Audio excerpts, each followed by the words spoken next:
السلام عليكم ورحمة الله وبركاته. ازيكم يا حبايبي؟ عاملين ايه؟ يا رب تكونوا بخير. آم، النهاردة ان شاء الله هنعمل مع بعض الدوناتس، وهنعمله بطريقة جميلة جدا وسهلة، وكمان عجينة بجد تحفة. عجينة هشة وطرية، وان شاء الله هتعجبكم. يلا بينا نشوف الطريقة والمقادير مع بعض. عندي كوبايتين من الدقيق، ومعلقتين كبار زبدة. الزبدة هنا انا مسيحاها، ومعلقة كبيرة من السكر، ومعلقة كبيرة من الخميرة الفورية، وبيضة بدرجة حرارة الغرفة، ومعلقة كبيرة لبن بودرة، وفانيليا، ورشة ملح، ونص كوباية لبن دافي. وانا هنا هستخدم معلقة صغيرة من الخل. بجد يا بنات بتفرق جدا في الدوناتس بعد ما بيتخبز، بعد ما في الشكل النهائي يعني. والخل هنا بديل لمحسن الخبز، انا مش متوفر عندي حاليا محسن خبز، فهحط الخل معلقة صغيرة بديل محسن الخبز.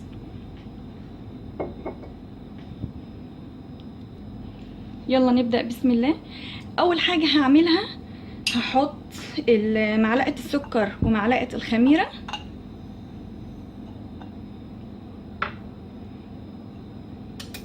وهحط عليهم نص كوباية اللبن الدافي،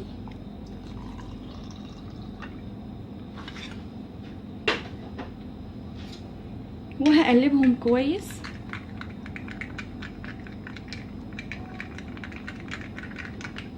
وهركنهم على جنب لحد ما الخميرة يتضاعف حجمها وتبقى جاهزة معايا ان انا اشتغل بيها.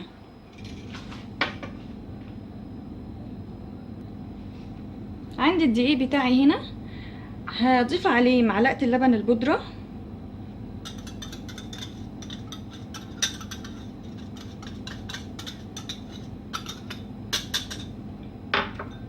ورشة الملح، وهخلطهم كده.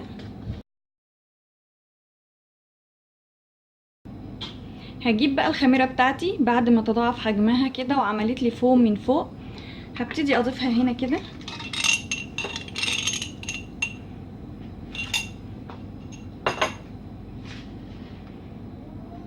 وهضيف البيضة،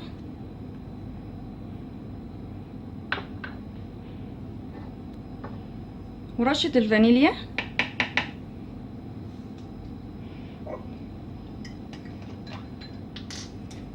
ومعلقة صغيرة من الخل،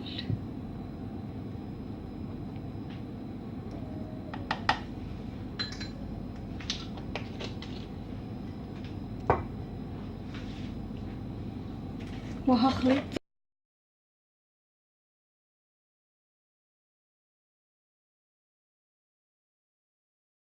هضيف بقى الدقيق شوية شوية.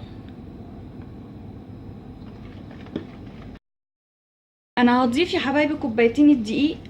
لو لقيتها محتاجة مني دقيق تاني عادي هزود، مش مشكلة، على زي ما العجينة يعني تاخد معايا.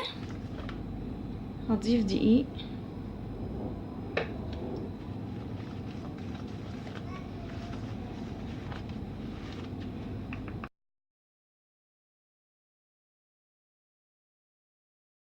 مش هتحتاج مني دقيق تاني، هما كوبايتين زي ما قلت لكم، مش هتحتاج تاني. بس انا ممكن احط لها، يعني هحط لها دلوقتي معلقه لبن، هحط لها معلقه كبيره لبن، ومش هحطها كلها كمان، وهعجن.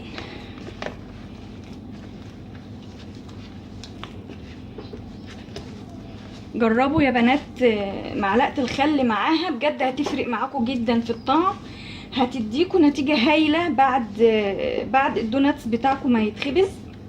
حبايبي العجينه بتاعتي اهي، انا عجنتها مش اقل من 10 دقايق. اعجنيها كويس علشان تديكي نتيجه حلوه اهي. شايفين العجينه جميله جدا. دلوقتي هحطها وهغطيها هغطيها دلوقتي وهسيبها في مكان دافي لمدة ساعة على بال ما تخمر ويتضاعف حجمها. هتبقى معانا بالشكل ده.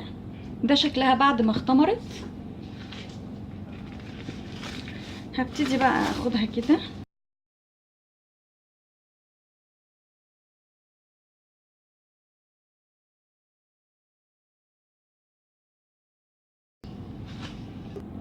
هنا انا فردتها مش كتير، يعني حوالي نص سنتي. هجيب بقى، انا صراحة ما عنديش قطعات الدوناتس، فهقطعها بمج عادي، اي كوباية او مج عندكم عادي. ودي اللي هي بتاعة القمع بتاع الحلواني بتاع الكريم شانتيه. فهقطعها كده. بسم الله.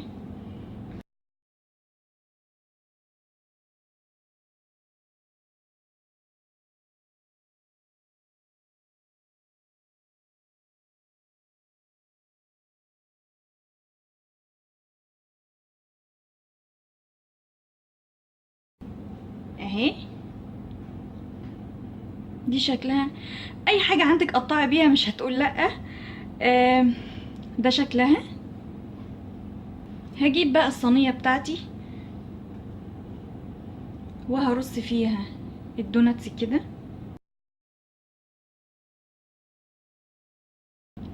شايفين يا حبايبي؟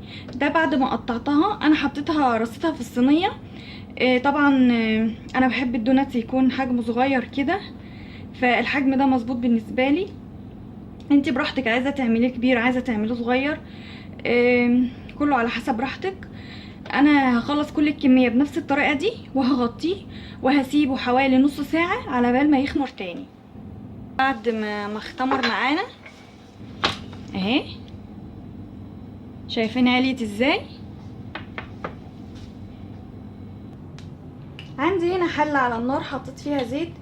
تقدري تستخدمي طاسه براحتك، بس انا بفضل الحله علشان بتبقى حروفها عاليه علشان ما يطرطش زيت. والزيت عندي هنا سخن. هحط بقى فيه الدوناتس بتاعي.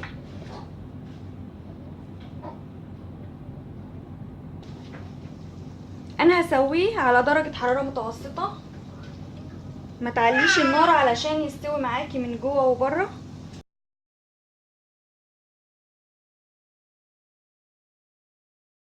ما شاء الله قب ازاي!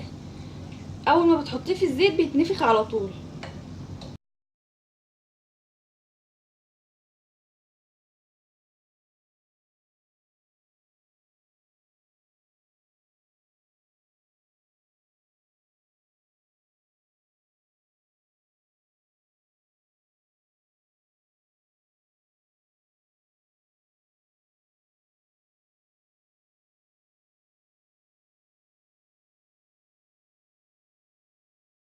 شايفين يا حبايبي هنا بعد ما خلصت كل الكميه؟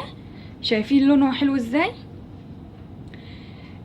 التزيين بقى، انا عندي هنا سكر بودره، عليه رشه قرفه.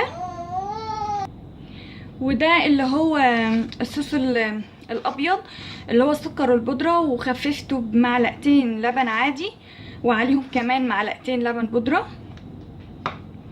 وده صوص شوكولاته سيحته على حمام مائي. التزيين ده زي ما تحبي براحتك. هاخد بقى كده وهحط عندي في السكر والقرفه.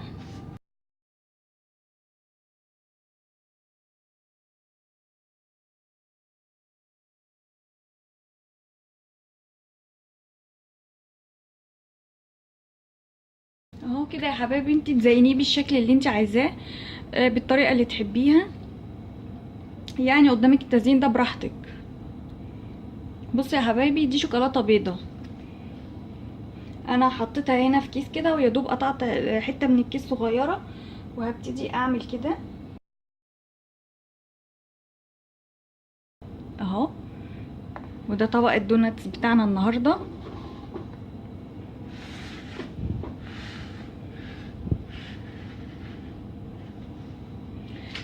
ودي كانت وصفتنا النهارده يا حبايبي، اتمنى تعجبكم. جربوا الدوناتس بنفس العجينه اللي انا عجنتها وبنفس المقادير بتاعتي، وان شاء الله هيعجبكم جدا. والعجينه بتاعته هشه جدا. شايفين هشه ازاي؟ هشه وجميله جدا. ان شاء الله هيعجبكم، جربوه بنفس الطريقه وان شاء الله هيعجبكم. وده كان الفيديو بتاعنا النهارده، اتمنى يعجبكم. ما تنسوش تضغطوا لايك وسبسكرايب للقناه، وشكرا لكم والسلام عليكم ورحمه الله وبركاته.